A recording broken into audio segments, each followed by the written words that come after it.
Se proyecta que en Ecuador los homicidios se convertirán en la segunda causa de muerte más frecuente este año.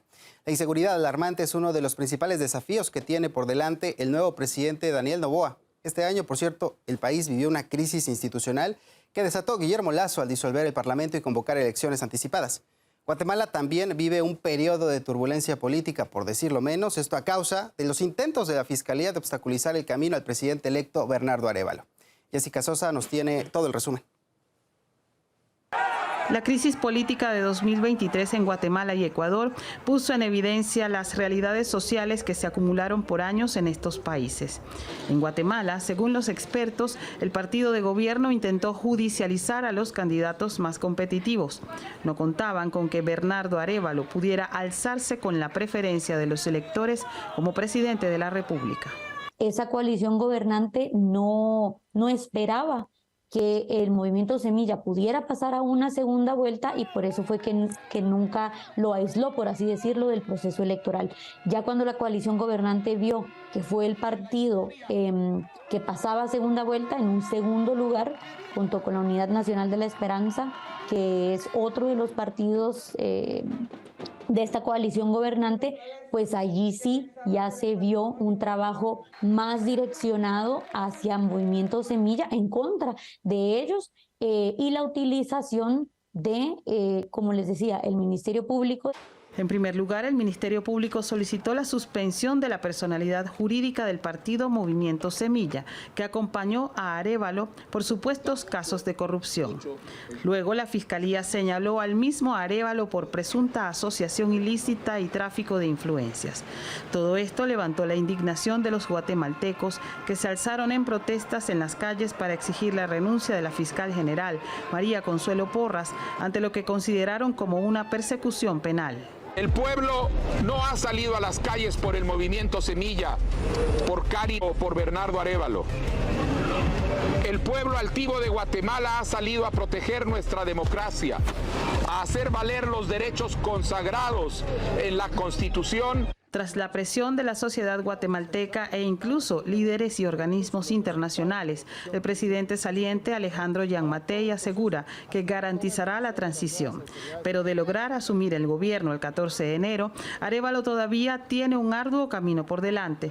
Los expertos consideran que la gobernabilidad del país está muy afectada. Hemos visto también algunos problemas con la aprobación del presupuesto.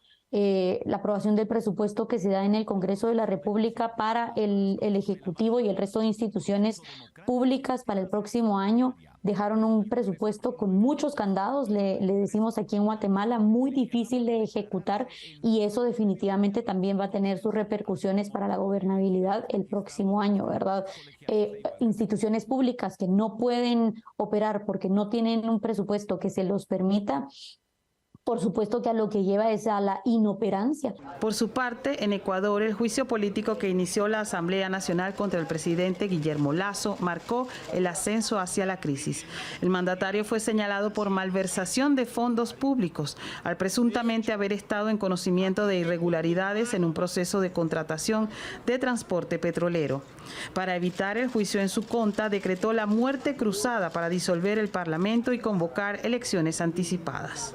Esta es la mejor decisión posible, que nos abre el camino a recuperar la esperanza, la tranquilidad y permitirá al gobierno centrar todos sus esfuerzos en atender las necesidades de las familias ecuatorianas.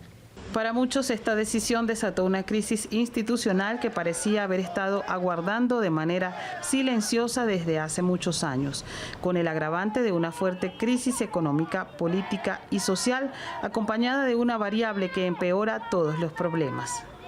El escandaloso e inédito auge de la delincuencia, no solo común de la delincuencia, sino de la delincuencia organizada.